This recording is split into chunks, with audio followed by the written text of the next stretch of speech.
네, 안녕하세요. 닥터 치과 홍천입니다. 지난 시간에 이어서 이번 시간에는 한 1시간 정도 시간에 GBR, 간편하고 쉬운 GBR이라고 이제 이름을 지어봤는데요. 사실 GBR을 1시간이라는 시간 안에 다루는 게 상당히 좀 이렇게 쉬운 일은 아니고, 일단은 공보의 이제 선생님들께서 임플란트 치료를 함에 있어서 이제 GBR을 어떻게 이제 이해를 하고 이제 어떻게 어, 시술을 해야 될지에 관해서 좀 짤막하게 1시간 동안 다뤄보도록 하겠습니다. 사실 지난 그 연조직 강의 때도 훨씬 더 많은 걸 준비했는데 그 시간 관계상 많은 내용들을 좀 이렇게 다루지를 못해가지고 많은 아쉬움이 좀 남았습니다.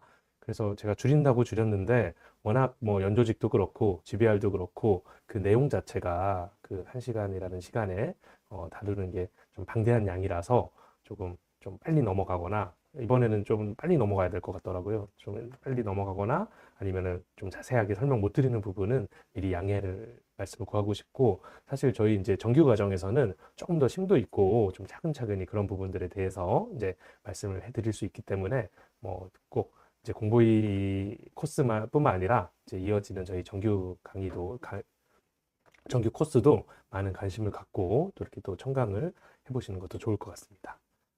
그래서 오늘 이제 주제는 어떤 GBR에 관한 이제 이야기입니다. 그래서 GBR 이제 많이 들어보셨을 텐데, 이제 그 풀텀을 보시면요, 이제 Guided Bone Regeneration 해가지고요, 어떤 본이 이제 재생되게끔 이렇게 가이드를 해주는 그런 술식을 의미합니다. 그래서 엄밀히 말하면 어떤 GBR 같은 경우는 어떤 본의 어떤 결손부를 이런 식으로 이제 다른 조직들이 침범하지 못하게 어떤 멤브레인 등을 이용해 가지고 이제 격리시킨 후에 그 결손 부위가 다시 뼈로 이제 재생되는 거를 이제 도모하는 술식인데, 많은 지금 실질적인 어떤 로컬이나 임상에서는 어떤 술식에 대한 어떤 혼동이나 아니면 단순하게 그냥 어떤 뼈 이식만 해주는 것도 이제 통칭해서 그냥 GBR 하는 그런 경향이 있는 것 같습니다. 그래서 오늘 강의에서도 그냥 일반적인 임플란트 수술을 함에 있어서 어떤 뼈 이식을 하고 좀 주변에 뼈를 보강해주고 아니면 결손된 뼈를 다시 만들어주는 모든 과정을 그냥 GBR이라는 어떤 용어로 이렇게 설명을 드리도록 하겠습니다. 그래서 GBR 또 비슷한 수식 중에 뭐가 있을까요? GTR이라고 해서 Guided Tissue Generation이라는 그런 GTR 수식도 있는데, 그거랑 가장 큰 차이점은 GBR은 단순하게 이제 뼈만 이렇게 유도해서 만들어주는 술식을 GBR이라고 하고요. 그 GTR은 그 가운데 썸이 이제 보온에서 이제 티슈로 바뀝니다. 그래서 이제 그거는 임플란트가 아니라 어떤 그 자연치 주변에 결손된 어떤 치주 조직을 뼈뿐만 아니라 사실 치주인대, 백악질, 이런 것들을 다 이제 재생을 도모하는 그런 술식을 의미하는데, 사실 현실적으로 그게 사실 불가능하거든요. 그래서 GTR과 어떤 GBR의 개념들, 이런 것들도 한번 살짝 리마인드를 하고 넘어가시면 좋을 것 같습니다. 그래서 일단은 GTR 같은 경우는 오늘 주제가 아니라서 이제 그냥 그렇게 한번 GBR이랑 대비되는 그런 술식으로서 이해하시면 될 것 같고, 오늘 주제 본론인 이제 GBR에 대해서 말씀드리자면, GBR을 함에 있어서 이렇게 저는 이렇게 한 3가지로 정리를 해봤는데요. 일단은 고려를 하셔야 될 게 어떤 형태의 어떤 골결선부의 형태를 가지고 있느냐.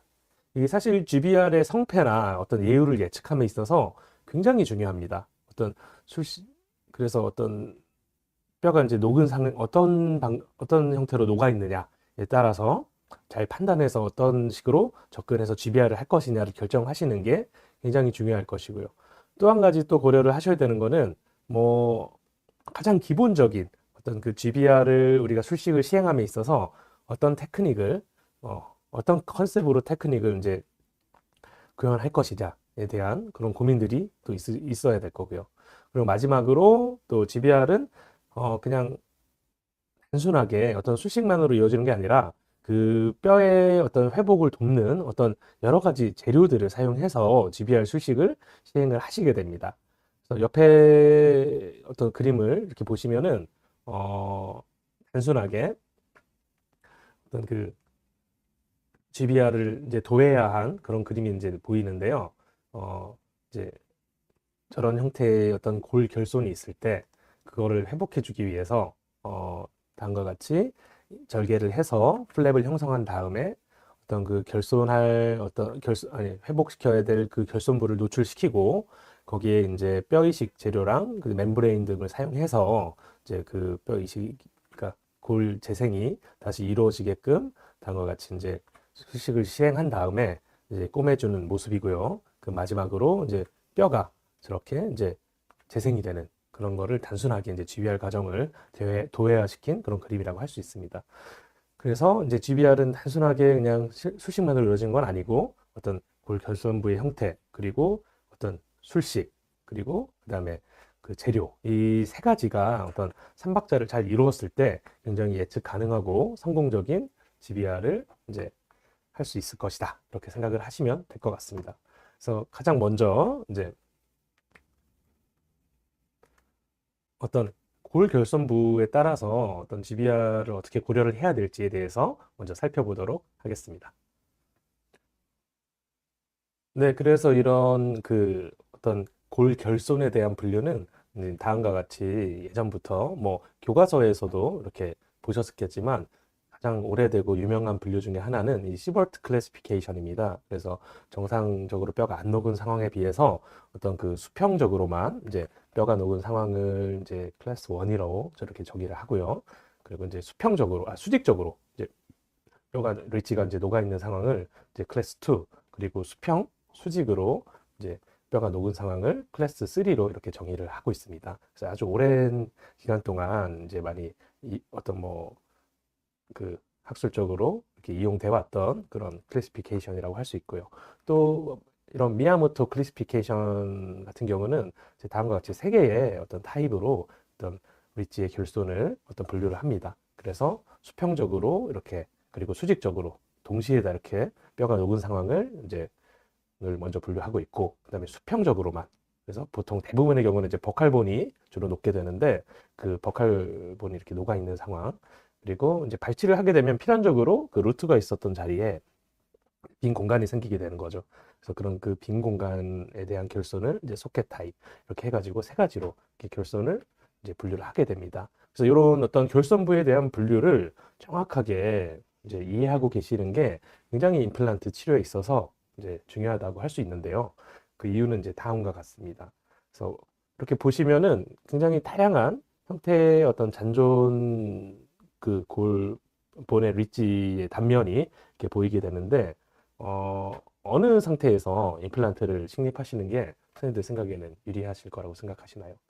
당연히 이제 가장 왼쪽에 있는 이제 뼈의 흡수가 전혀 없는 상태에서 임플란트를 하시는 게 가장 편하고 이제 좋은 결과를 이제 예측을 할 수가 있는 거죠.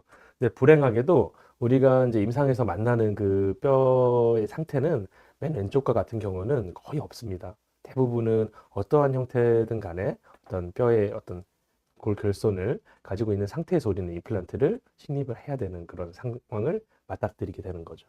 그래서 이렇게 이제 우리가 원하는 어떤 임플란트를 식립하고자 했을 때, 가장 여기 보시면 가장 첫 번째 있는 거는 이제 뼈의 흡수가 전혀 없는 그런 상황이라고 할 수 있고요. 커서가 잘 안 보이네요. 그리고 두 번째 상황은 이제 이런 식으로 어떤 아까 분류에 의하면 어떤 수평적인 흡수가 있어서 가운데 어떤 스레드가 이렇게 노출되는 어떤 퍼포레이션의 그런 그 문제점이 이제 나타나고 있는 상황이고 그 옆에는 이제 마찬가지로 수평적 흡수가 있긴 했는데 그 상부에 어떤 흡수가 일어나서 어떤 디센스 형태의 어떤 임플란트 주변에 골 결손 형태를 보이고 있습니다. 그리고 그 다음은 앞서 말씀드린 대로 발치와의 임플란트를 심었을 때 그 임플란트 주변으로 어떤 그 골 결손이 이제 관찰이 되는 경우고 마지막은 이제 수평적으로나 수직적으로 이제 어떤 그 치조제가 이렇게 위축이 돼서 이제 아이디얼한 어떤 직경과 길이의 임플란트를 식립했을 때 어떤 임플란트 주변이 다 이렇게 노출이 되는 그런 어떤 수평적인 그리고 일부 수평적이고 이제 심한 수직적으로 흡수된 그런 결손부를 보이고 있습니다. 밑에 잘 보시면은 그 어떤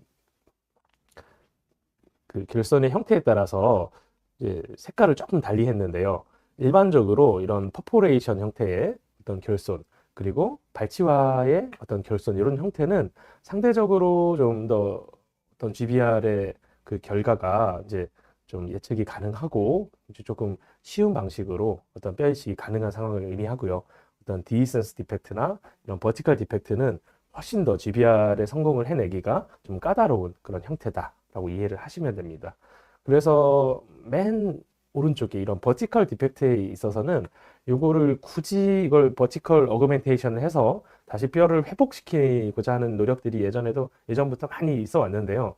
사실 생각보다 들인 노력에 비해서 그 새로 만들어내는 뼈의 질이나 그게 유지되는 거나 이런 것들이 생각보다 이게 어, 결과가 좋지 않은 경우들이 많아서요. 요즘 추세는 만약에 이런 디펙트에서는 무리하게 너무 긴 임플란트를 심지 않고 다음 위에 보시는 것처럼 좀 임플란트의 어떤 길이 자체를 좀 짧은 걸 심음으로써 그렇게 이제 임플란트 치료를 하는 경향도 최근 들어 더 많이 두드러지고 있습니다. 그래서 모든 거를 이제 뼈로 이상적으로 원래 형태로 회복시켜서 뭐 수술을 하면 가장 좋겠지만 현실적으로는 그게 이제 힘든 경우들도 많기 때문에 그 어떤 잔존골의 형태를 잘 분석해서 어떻게 내가 이제 GBR을 해 나갈 것인지에 대한 고민이 반드시 필요해 보입니다.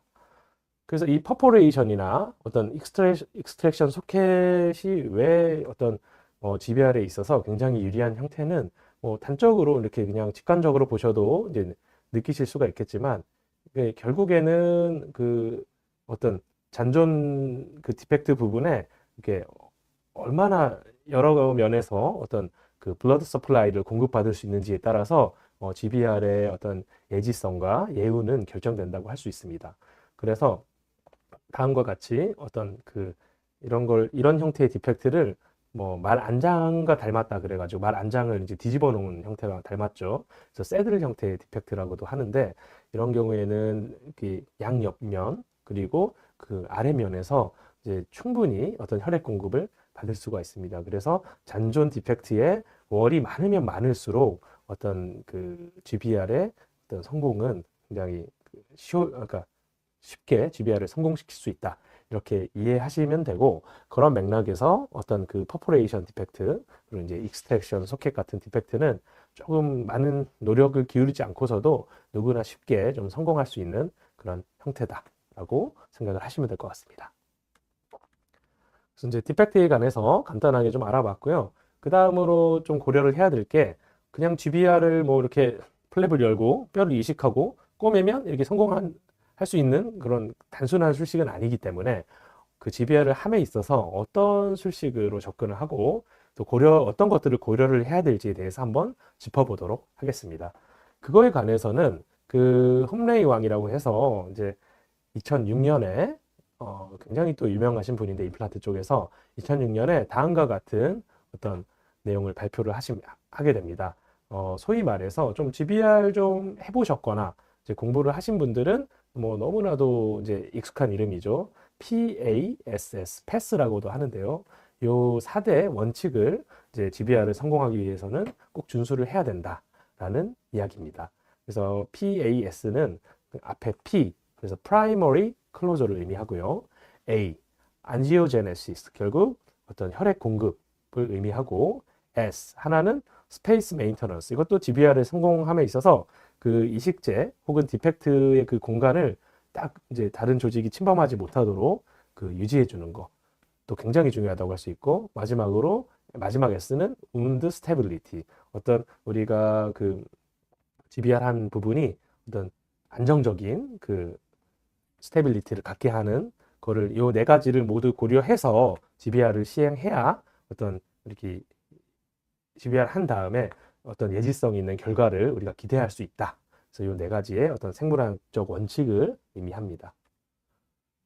그래서 먼저 이제 프라이머리 클로저 같은 경우는요, 어떤 골 유도 재생술에 있어서 가장 기초적인, 이거는 뭐 GBR뿐만 아니라 일반적인 그냥 GBR 없는 임플란트 같은 경우에도 이 프라이머리 클로저는 굉장히 그 수술이 성공하기 위한 어떤 첫 번째 그 조건이라고 할 수 있습니다. 그래서 반드시 우리는 어떤 이렇게 GBR을 시행했을 때 어떻게든 어떤 프라이머리 클로저를 이룰 수 있도록 조금 노력을 해야 되는데요. 그건 지난 시간에 연조직 컨트롤에도 말씀드렸다시피 이게 만약에 플랩이 이제 프라이머리 클로저가 안 될 만한 상황에서는 뭐 릴리징 인시전 같은 어떤 아니면 버티컬 인시전을 더 충분하게 준다던가 그런 어떤 인시전, 플랩 디자인을 통해서 프라이머리 클로저를 이제 이루어야 되는 게 맞고, 그 다음에 또 중요한 거는 그 항상 텐션 프리한 어떤 수처가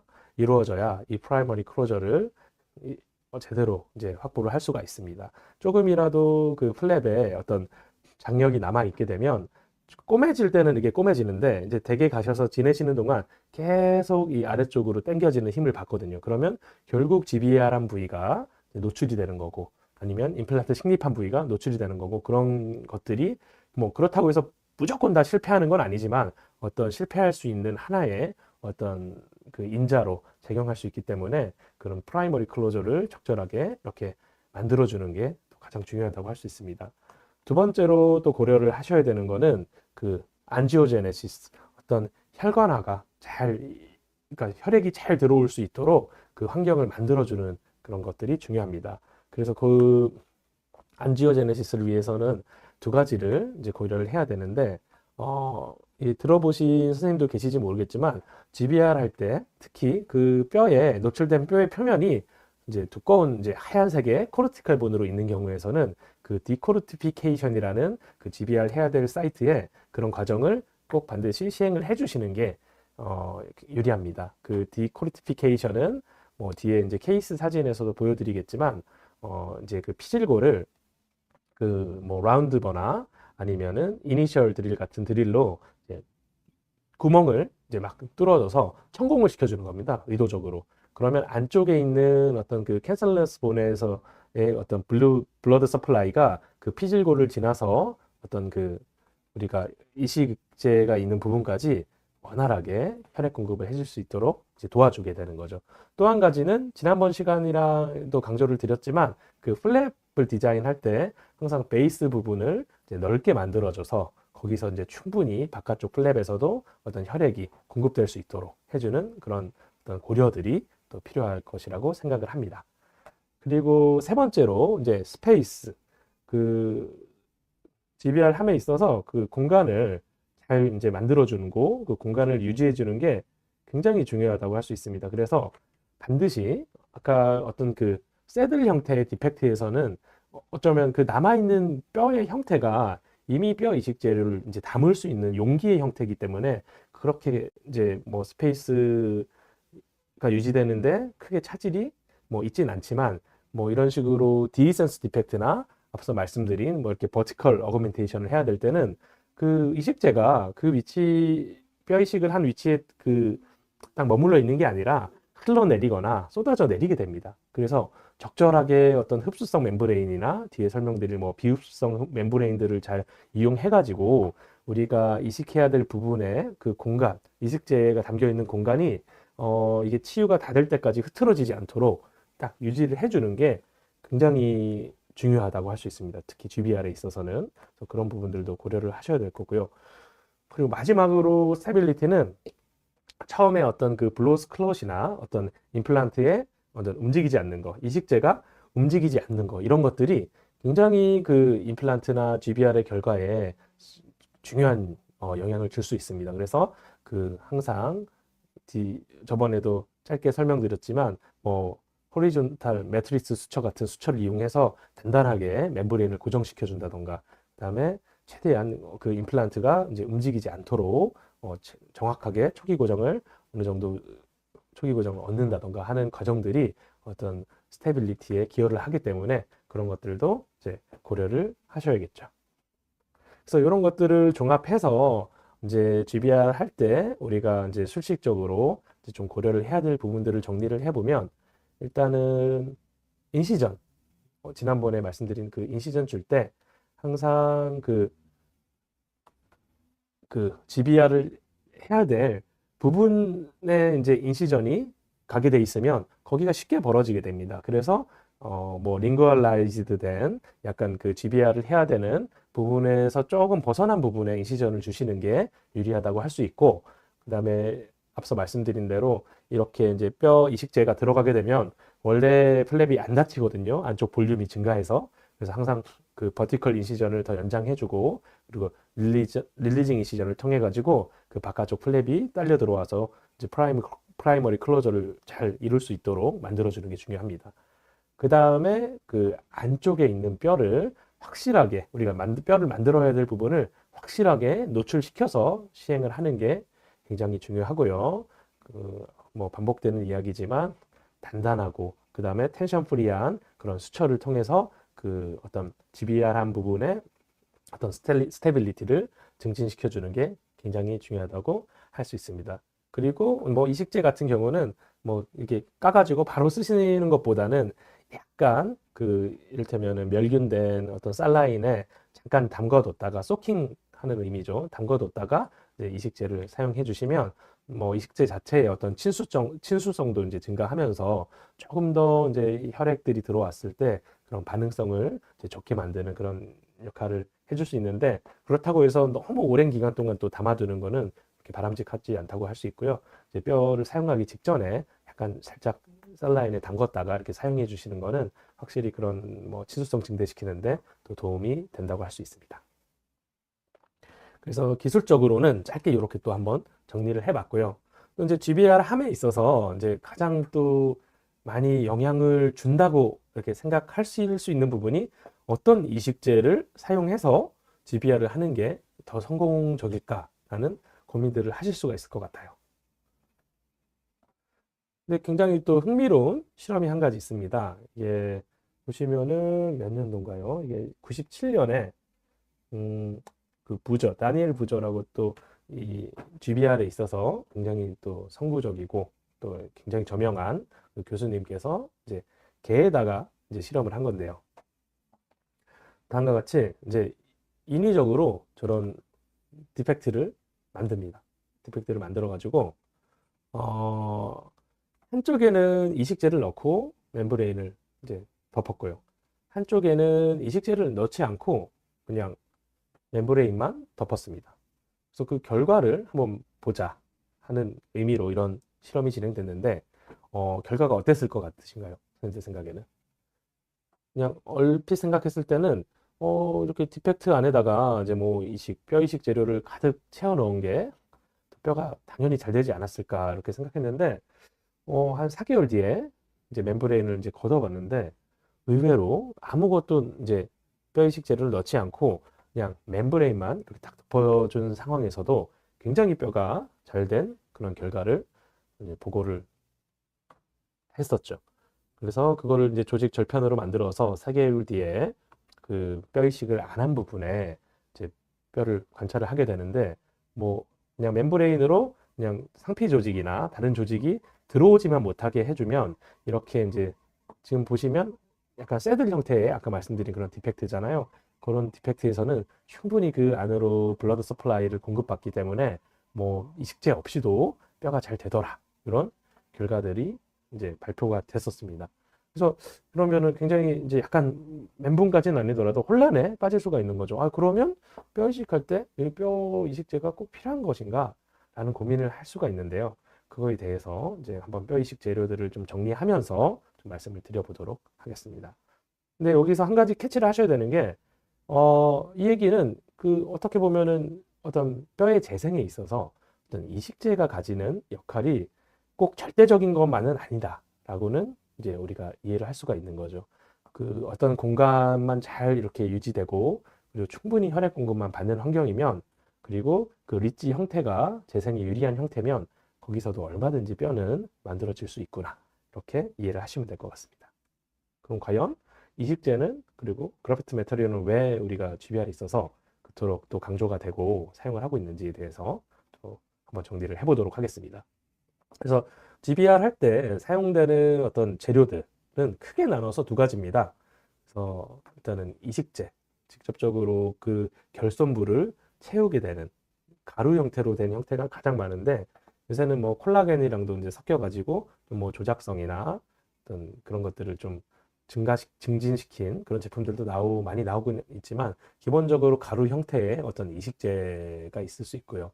그리고 그 이식제, 그리고 디펙트를 보호해 줄 수 있는 그 스페이스를 잘 유지시켜 줄 수 있고, 외부의 다른 어떤 상피 조직 등의 어떤 조직이 그 빈 공간으로, 아니면 이식제가 있는 공간으로 들어오는 것을 이제 차단해 주는 그 멤브레인, 차단막이 이제 사용이 됩니다. 이렇게 크게 나눠서 두 가지가 사용이 되고 있고, 그 중에 먼저 어떤 이식제에 대해서 한번 정리를 해보도록 하겠습니다.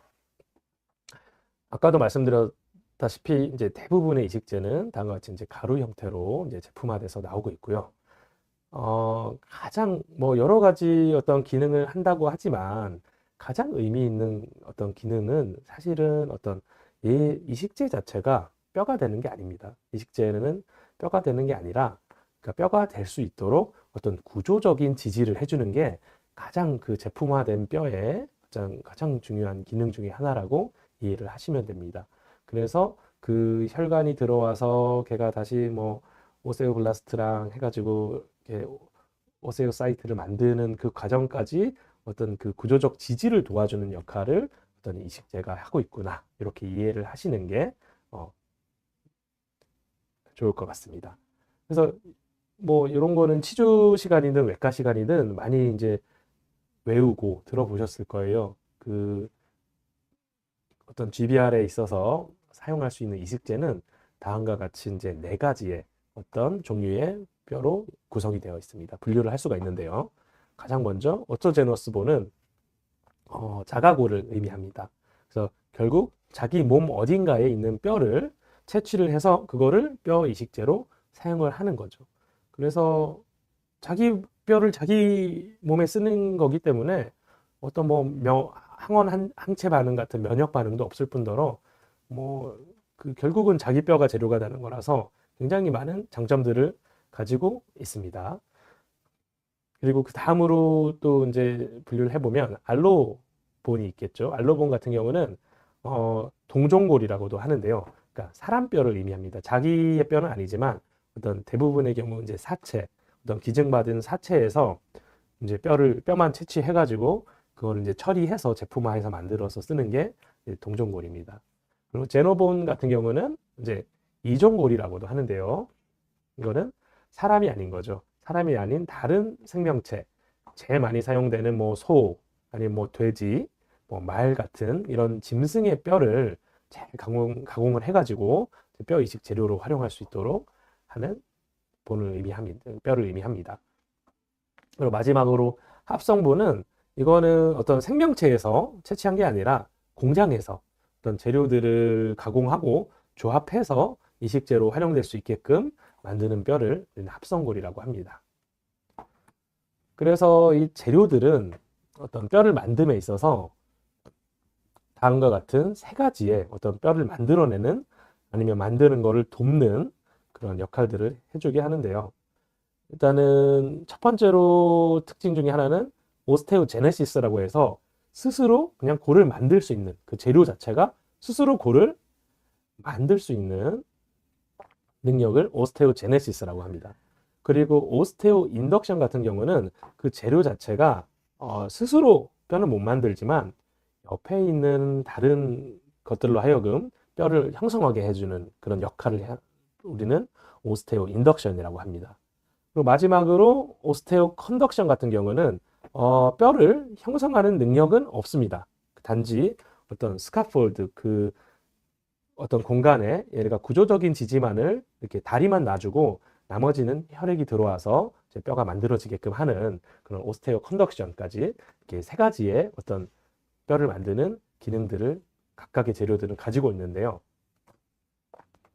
뭐 예상할 수 있겠지만 그 자가골, 오토본 같은 경우는 요 세 가지의 어떤 기능을 다 할 수가 있습니다. 그래서 스스로 뼈가 될 수도 있고, 주변 어떤으로 하여금 이제 뼈를 또 형성하게 해주는 능력도 갖고 있고, 그리고 뼈를 만들고자 해서 이렇게 들어오는 혈액에 어떤 다리를 놔줄 수 있는 그런 세 가지 역할을 다 할 수 있어서 굉장히 이상적인 어떤 뼈 이식 재료라고 할 수가 있는 거죠. 이론적으로는요. 그리고 그 다음으로 이제 동종골 같은 경우는 스스로 뼈를 만드는 능력은 얘가 이제 처리하는 과정에서 그런 것들을 다 잃었기 때문에 오스테오제네시스의 기능은 못하지만 그래도 사람과 같은 개체의 어떤 구성을 갖고 있기 때문에 오스테오 인덕션 그리고 오스테오 컨덕션 이 두 가지의 어떤 기능은 해줄 수가 있습니다. 반면에 이제 이종골과 어떤 합성골 같은 경우는 뭐 이제 오스테오 컨덕션의 역할만 해주게 되는데 결국은 이제 뼈가 자라 들어올 수 있는 어떤 가교 역할만을 이런 합성골과 이제 그 이종골은 이제 해줄 수밖에 없다는 거죠. 그러면 여기서 의심이 드는 게 그러면 요 세 개의 역할을 다 갖고 있는 그럼 오토본이 제일 좋겠네요. 그러면 이렇게 물어볼 수가 있는데 그 얘기는 절반은 맞을 수가 있고 절반은 또 이렇게 틀릴 수도 있습니다. 그 이유를 뒤에 또 말씀을 드릴 거고 그렇다고 뭐 그러면 오스테오 컨덕션 역할밖에 없는 합성골이 제일 뭐 나쁜 거네요. 그 얘기도 어떤 면에서는 맞을 수 있고 또 어떤 부분에서는 또 틀릴 수가 있는 거죠. 그래서 우리는 GBR 할 때 이 네 가지 본의 종류를 이제 뭐 제가 굉장히 그냥 심플하게만 설명을 드렸죠. 왜냐하면 뭐 요거 슬라이드 한 장만으로도 또 1시간 정도 사실 또 설명을 할 수 있는 부분들이 있는데 그냥 쉽게 이렇게만 이해를 하고 일단 넘어가는 걸로 하죠.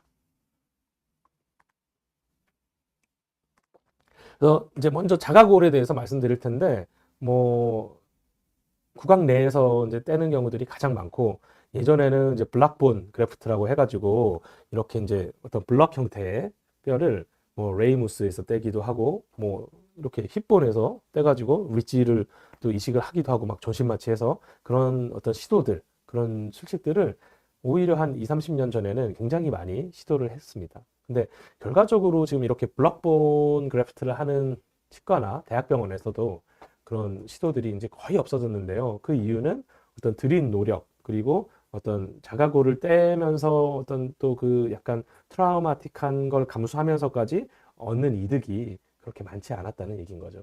심지어 자가골이기 때문에 더 이게 그래프트해 놓은 뼈가 다 녹아버린다던가 이런 부작용들을 겪었기 때문에 이제 현재에 와서는 그렇게 많이 이런 블럭본 그래프트는 실시가 시행이 되지 않고 있습니다. 하지만 이제 자가골이 이제 갖고 있는 그 새 특징은 굉장히 뼈를 빨리 만들어내고 또 양질의 뼈를 만들 수가 있거든요. 그래서 보통은 뒤에도 말씀드리겠지만 이제 자가골은 이제 제품 뼈와 이렇게 섞어서 사용해서 둘의 이제 시너지를 이제 일으키는 방향으로 GBR을 많이 이제 시도를 하고 있습니다.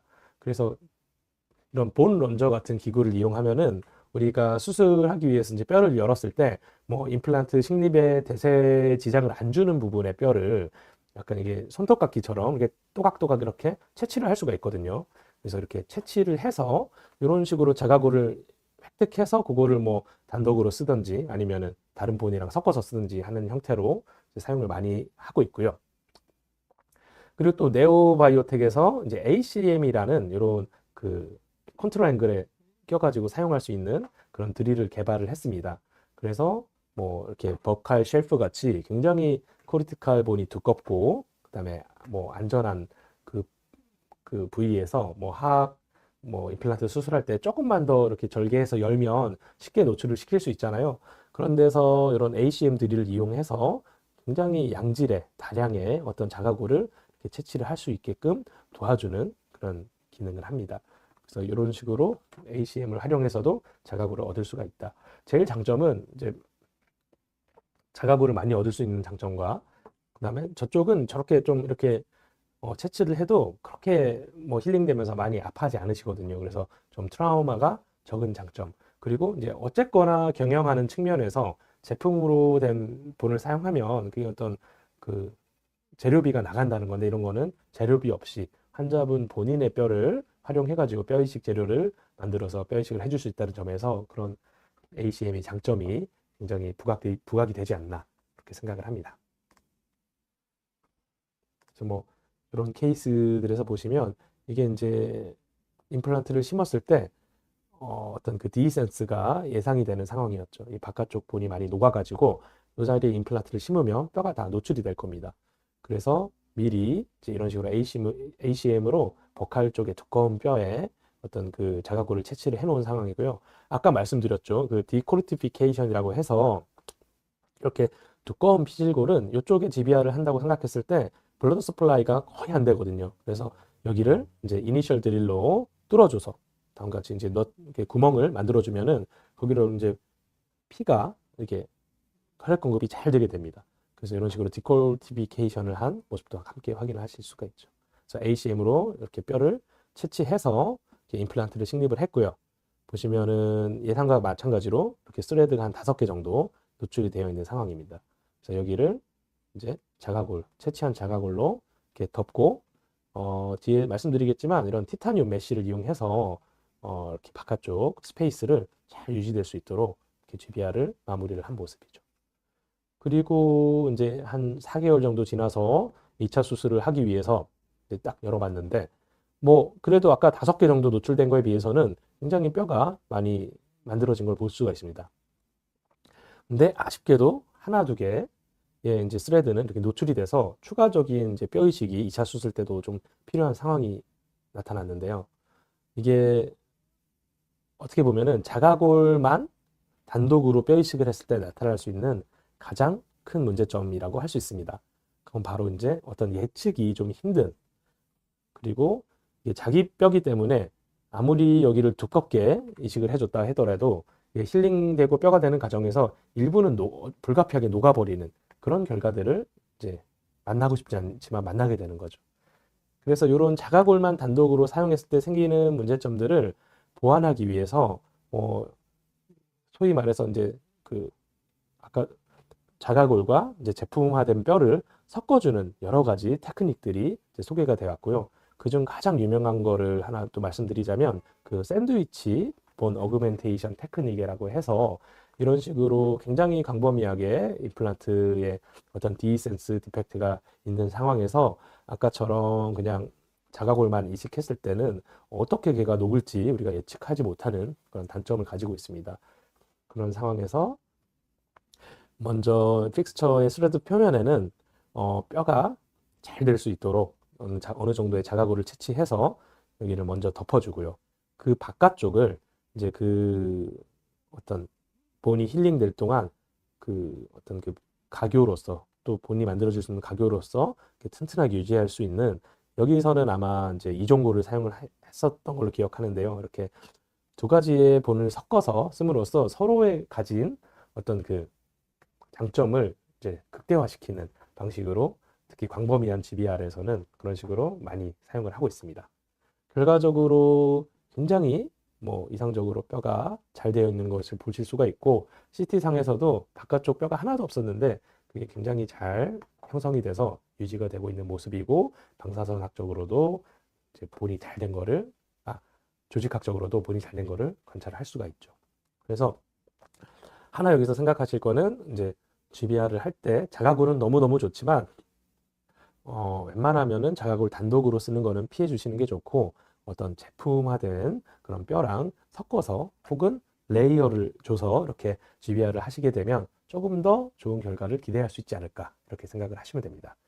그래서 이제 제품화된 뼈는 이게 제가 몇 년 전에 이제 홍콩입니다. 홍콩 나가서 슈퍼마켓에 갔는데 한류 영품, 뭐 한국 라면이 굉장히 잘 나가죠. 뭐 한국 라면뿐만 아니라 세계 각국의 뭐 라면들이 이렇게 전시되어 있는 걸 볼 수 있어요.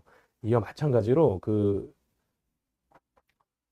이식제 시장도 계속 성장하고 있고, 굉장히 많은 나라, 많은 회사에서 다양한 종류의 제품들을 출시를 하고 있습니다. 그리고 제가 수련 받을 때만 해도 좀 그런 것들이 있었거든요. 이 뼈 쓰면 망한다 해서 뭐 어디 회사라고는 얘기하지 않겠지만 뭐 국내 어떤 기업들의 어떤 그 기술력이 많이 발전하기 전이라서 그런지 몰라도 그때는 이게 아무래도 수입된 뼈를 쓰는 게 더 결과가 좋지 않을까, 실제로 결과가 좋은 경우들도 많았고요. 그랬는데 뭐 근 한 10년, 20년 사이에 어떤 이식제 시장 그리고 국산 제품들도 굉장히 수준이 많이 좋아져서요. 제가 요새 뭐 이렇게 샘플로 이거 한번 써보시겠어요 하고 이렇게 받아와서 써봐도요. 뭐 이식제 때문에 이렇게 뭐 케이스가 망하거나 기대했던 것보다 뼈가 잘 안 되거나 뭐 이런 경우는 잘 만나기는 힘들더라고요. 그래서 뭐 보시면은 뭐 네오바이오텍도 마찬가지고 요새는 웬만한 임플란트 회사들이 자기네들 브랜드를 만들어 가지고 이식제를 또 이렇게 많이들 판매를 하는데 저는 아무래도 이제 네오 제품 위주로 사용을 하다 보니까 네오에서 출시되는 뼈 위주로 이제 GBR을 하고 있는데요. 뭐 지금까지 뭐 전혀 문제점 없이 굉장히 좋은 뼈들을 만들어내고 있는 것 같습니다. 그래서 이제 그 자가골 다음에 이제 사용될 수 있는 걸로 이제 동종골이 있죠.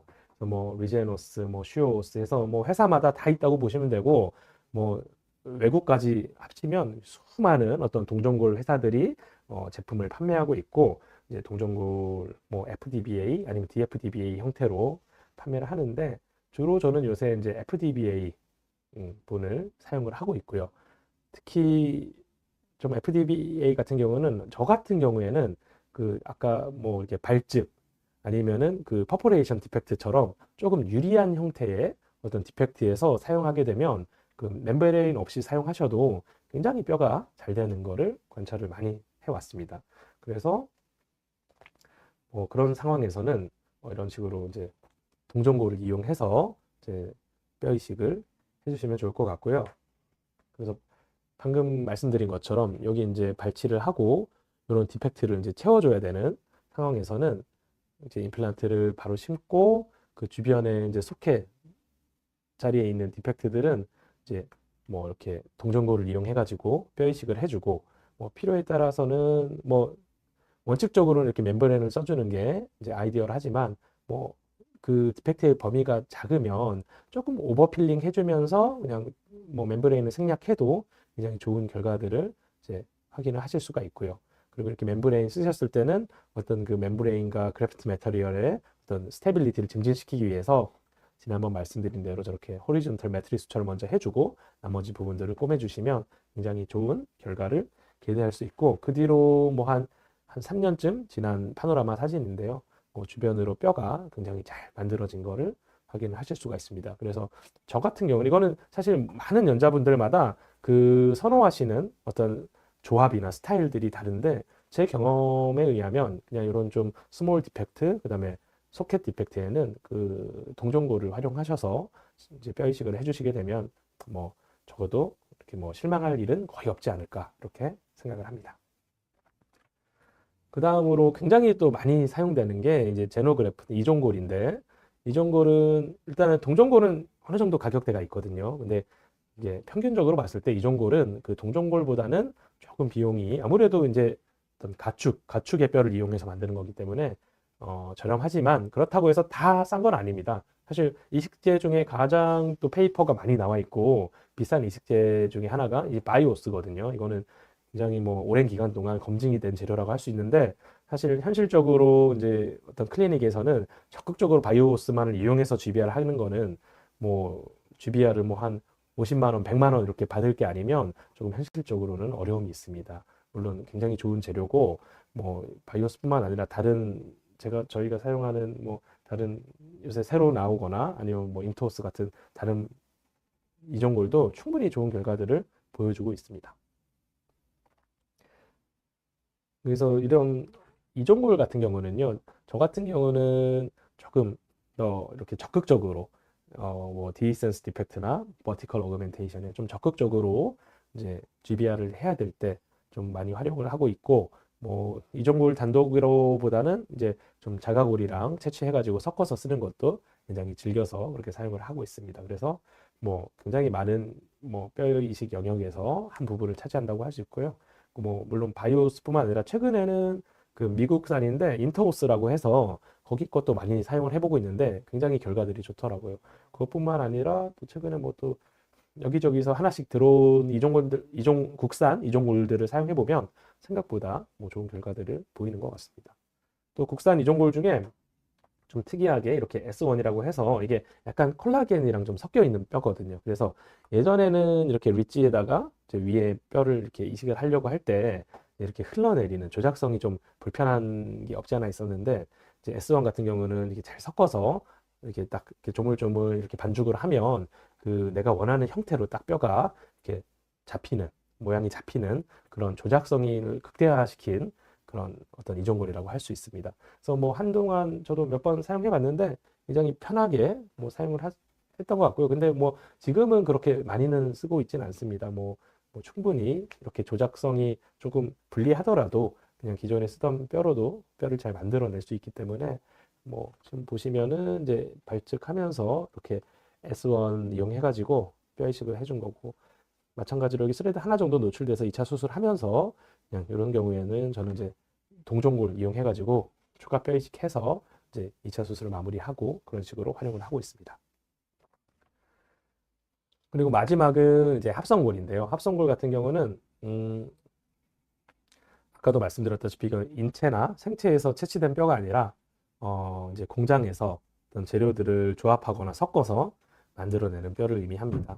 뭐 다양한 종류들이 있지만 거의 대부분의 합성골, 시판되고 있는 합성골은 그 하이드록시 아파타이트랑 그다음에 베타 TCP 요 두 재료의 어떤 조합으로 합성골이 이루어져 있고요.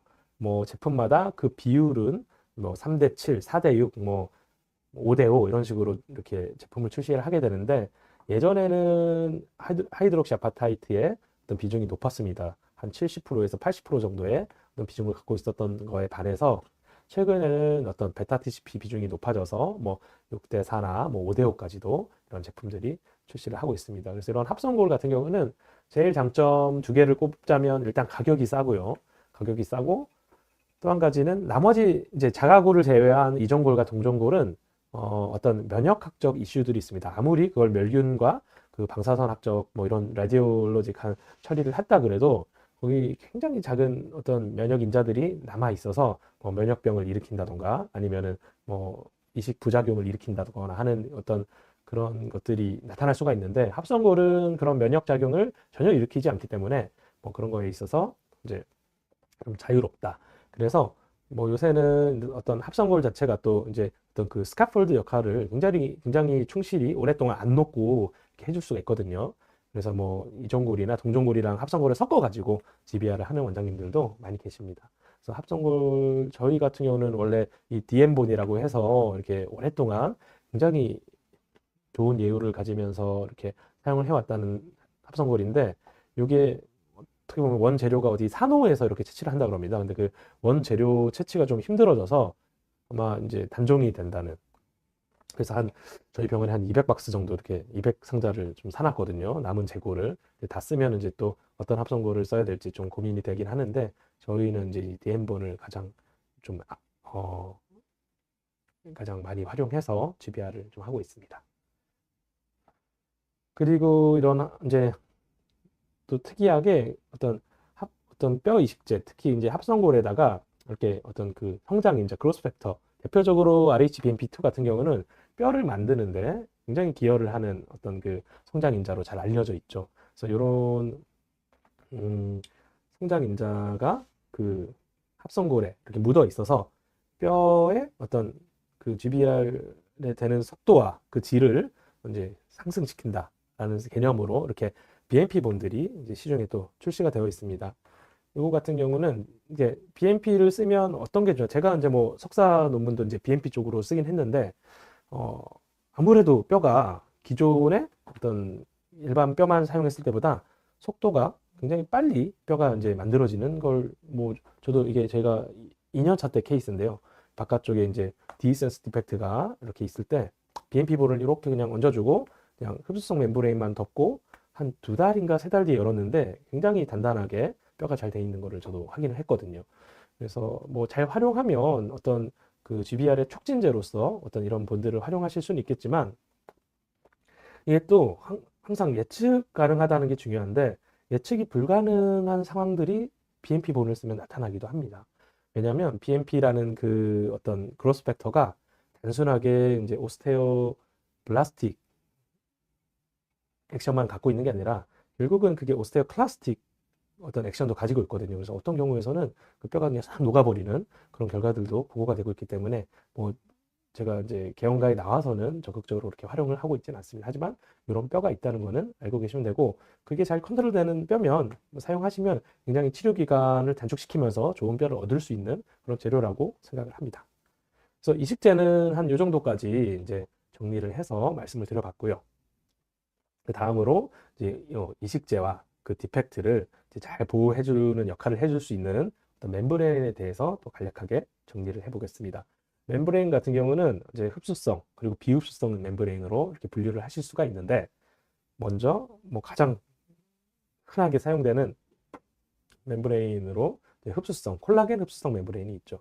그래서 뭐 지금 일반적으로 시행되는 대부분의 GBR에 있어서 거의 한 8R에서 9R은 이 콜라겐 흡수성 멤브레인을 이용해서 GBR이 이루어진다고 말씀드려도 과언이 아닐 정도로 널리 활용이 되고 있는 재료들이고요. 마찬가지로 굉장히 많은 업체에서 이런 흡수성 멤브레인을 출시를 했습니다. 그 중에 가장 뭐 그 데이터가 많고 비싸기도 하고 유명한 거는 바이오 가이드라고 해서 어떤 그 돼지의 어떤 피부를 잘 가공해가지고 이렇게 만드는 어떤 흡수성 멤브레인이 있고, 보통 4개월에서 6개월 정도면 이게 생체 내에서 흡수가 된다. 저는 예전에 이제 많이 즐겼었던 게 이제 O6라고 해서 미국 제품인데요. 요거는 이제 텐돈을 이용해서 조금 더 질겨서 막 6개월, 8개월 지나도 흡수가 안 되고 잘 버텨주는, 그러니까 그런 결과들을 볼 수 있는데, 그러니까 결국 뼈가 될 때까지 얘네들이 어떤 댐의 역할을 해줘야 되는 거거든요. 그래서 언젠가는 흡수는 되지만 그 속도가 느리면 느릴수록, 오래 버텨줄수록 어떤 흡수성 멤브레인은 그게 또 하나의 미덕이 아닌가 그렇게 생각을 합니다. 그래서 지금 뭐 이 두 제품 다 저희는 사용하지 않고 있고, 저 같은 경우는 뭐 오랫동안 국산 제품인 이제 콜라가이드라는 제품을 사용하고 있습니다. 뭐 그 제품만으로도 충분히 좋은 결과들을 얻고 있고요.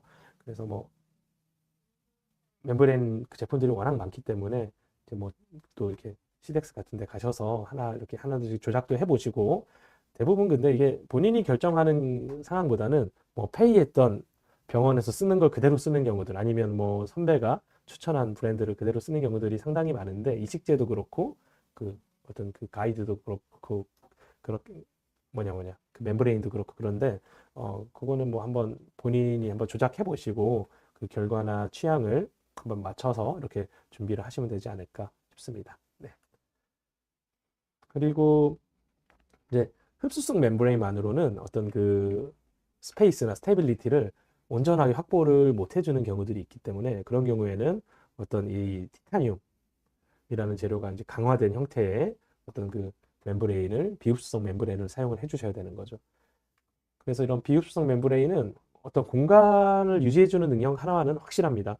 굉장히 튼튼하게 그 공간을 유지해줄 수 있는 반면에 수술을 하고 나서 이제 뭐 어떤 블러드 서플라이가 원활하게 되지 않아서 그 수술 후에 그 어떤 운드가 벌어지는, 상처가 벌어지는 그런 사이드 이펙트들이 그 흡수성 멤브레인에 비해서는 잘 나타난다는 단점들, 그리고 얘는 흡수가 되지 않기 때문에 한번 수술을 하셨으면은 그걸 제거하기 위해서 또 수술 한 번 더 하셔야 됩니다. 그래서 그런 단점들이 있긴 하지만 뭐 디센스 그리고 좀 광범위한 GBR에 있어서는 어떤 공간을 유지하기 위해서 이런 비흡수성 멤브레인을 적극적으로 또 활용을 해주시는 게 좋고요.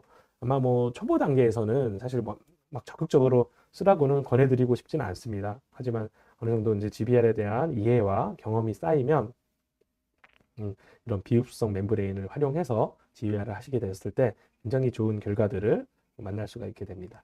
그래서 기존에 쓰던 뭐 티타늄 메쉬의 어떤 단점들을 많이 보완하고, 조금이라도 그 어떤 비흡수성 멤브레인을 쓰면서 발생할 수 있는 그런 문제점들, 그리고 그 어려움을 좀 개선시킨 제품이 이제 네오의 이제 CTMEM 그리고 이지 GBR 키트 뭐 이런 제품들이 나와 있습니다. 그래서 이런 거는 조금 더 정규 코스나 어떤 GBR 코스에서 좀 본격적으로 좀 다뤄드려야 되지 않을까 싶고, 이게 간단하게 이런 식으로 이제 뭐 픽스처에 연결할 수도 있고 아니면은 뼈에 이렇게 연결할 수 있는 형태로 나와 있다는 거를 알고 계시면 될 것 같습니다. 그래서 뭐 이런 어떤 키트를 활용해서 GBR하는 케이스를 하나 보시면, 이렇게 임플란트를 심었을 때 주변으로 뼈가 이제 뭐 다 녹아 있고 스레드도 다 노출이 되어 있는 상황인 거죠. 뼈가 너무 광범위하게 녹은 상황이고, 거기를 다음과 같이 이제 뼈 이식을 해주고요. 그다음에 그 뼈 이식제와 그 공간을 잘 유지해 줄 수 있도록 이렇게 CT맵을 픽스처에 연결할 수 있는 CT맵을 딱 이렇게 위에 고정을 시켜주게 됩니다. 그리고 나서 한 4달쯤 지났을 때 이제 다음과 같이 이제 CTMM 제거하고 2차 수술 위해서 플랩을 열어봤는데 굉장히 주변으로 뼈가 잘 형성이 된 거를 보실 수가 있죠. 그런 부분 한 4년 지나도 뼈가 전혀 이제 흡수 안 되고 잘 유지가 되는 것을 보실 수가 있습니다. 마찬가지로 이제 이런 CTMM 활용해가지고 뼈를 만든 그런 케이스들 조금 빨리 넘어가겠습니다. 그래서 이제 앞서 말씀드린 대로 이제 그런 디펙트 그리고 출식 그리고 재료에 대해서 하나하나 조금 간략하게 굉장히 간략하게 정리를 해드린 거고요. 그래서 어떤 디펙트의 형태에 따라서 아까도 말씀드렸다시피 뼈가 들어가는 재료도 좀 다를 수 있고 이제 뭐 출식도 그 난이도가 굉장히 차이가 많이 납니다.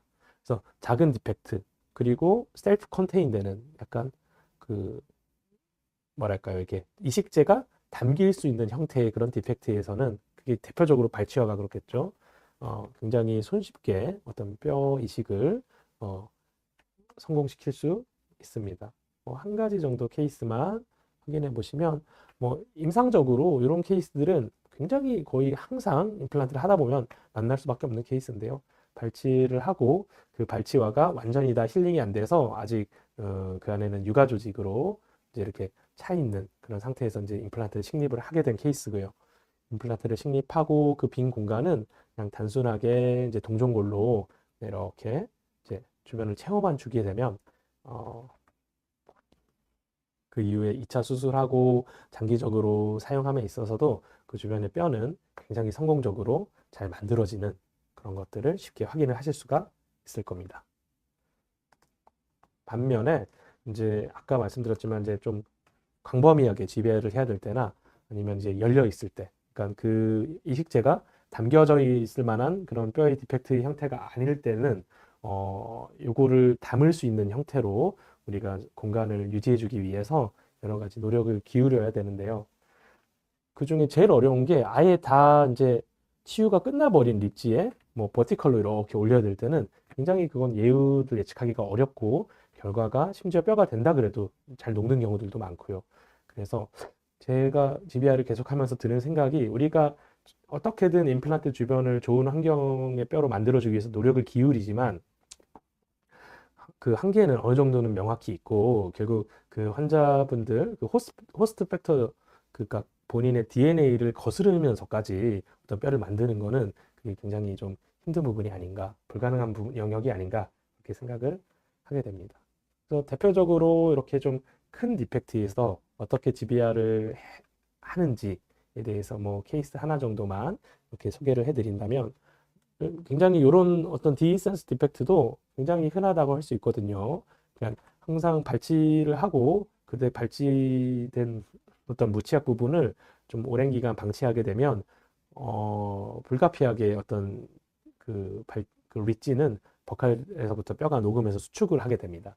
그래서 내가 그래도 구치부인데 뭐 4.5, 5.0짜리 임플란트를 심어야 될 것 같은데 그 폭이 그걸 못 받쳐주는 경우들이 많거든요. 그런 경우에서는 이런 식으로 이제 GBR 부분을 노출시키고 보면 이제 코르티칼 본이 굉장히 단단하게 형성이 돼 있죠. 그래서 거기를 그냥 이렇게 심고 GBR을 하면은 뼈가 잘 되지가 않습니다. 그래서 항상 이렇게 디코르티피케이션, 혈액이 이렇게 나와서 공급될 수 있는 그런 통로를 형성해 주는 게 굉장히 중요하다고 할 수 있고요.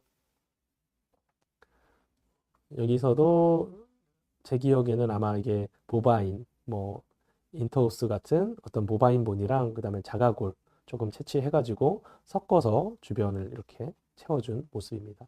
이대로 그냥 두면요, 이게 이제 얘는 담길 만한 형태가 아니기 때문에 담기기에는 불리한 형태이기 때문에 특히 요 6번 자리에는 이렇게 CTM을 이용해서 티타늄으로 그 어떤 이식제가 잘 유지될 수 있는 그런 공간을 만들어준 모습이고요.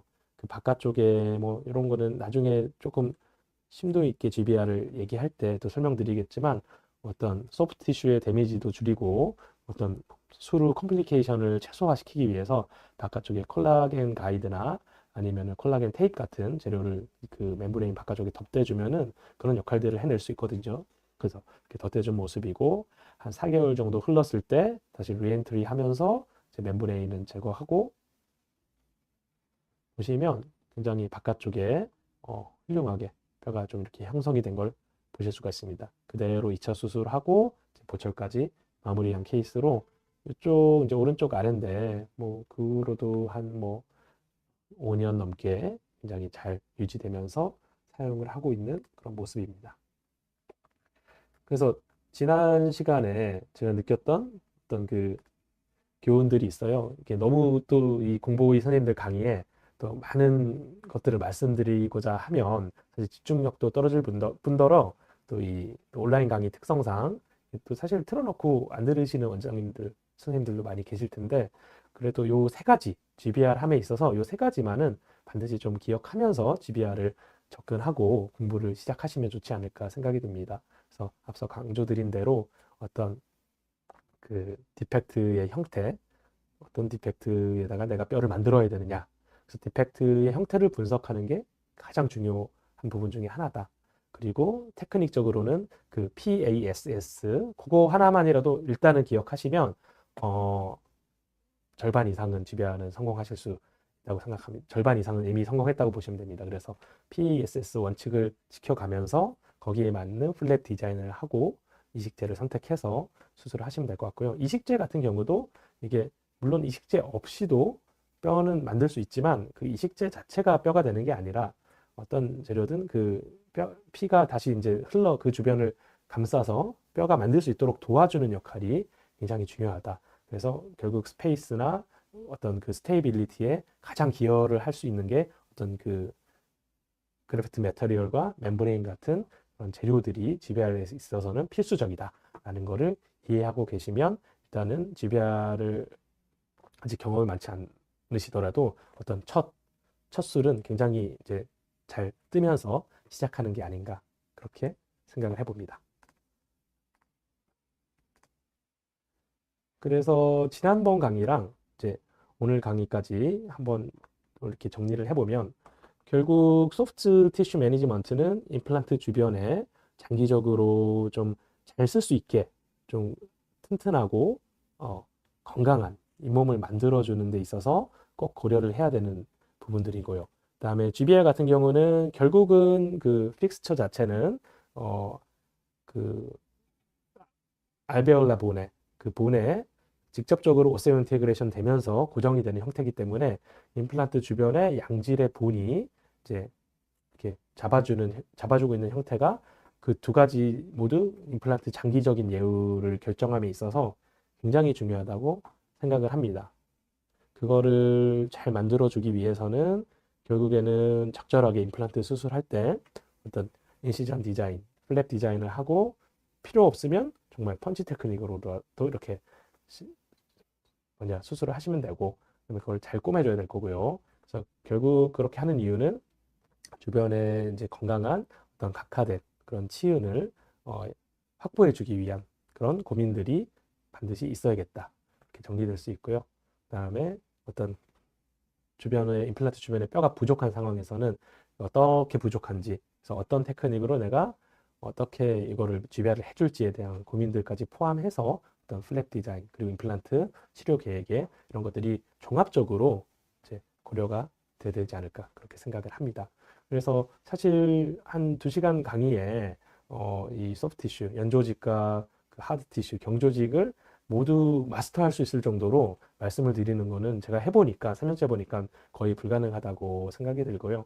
항상 이제 하지만 이제 이런 아웃라인을 가지면서 점점 이제 부족한 부분들을 보충해 나가시면 이제 물론 저희 코스에도 핸존이 있겠지만 어떤 케이스를 만나도 어디부터 이렇게 고민을 하고 계획을 세워 나갈지에 대한 어떤 방향을 잡는 데는 크게 도움이 되지 않을까 그렇게 생각합니다. 그래서 부족한 강의지만 2번에 걸쳐서 이제 열심히 들어주신 원장님들께 감사를 드리고 제가 또 미처 말씀드리지 못한 내용들은 또 앞서도 계속 말씀드리지만 그 핸즈온 시간에 또 이제 직접 대면하면서 같이 실습하면서 또 말씀을 드리도록 하겠습니다. 그래서 오늘 이제 GBR에 관한 이야기는 이제 여기까지 한번 정리를 해보도록 하고요.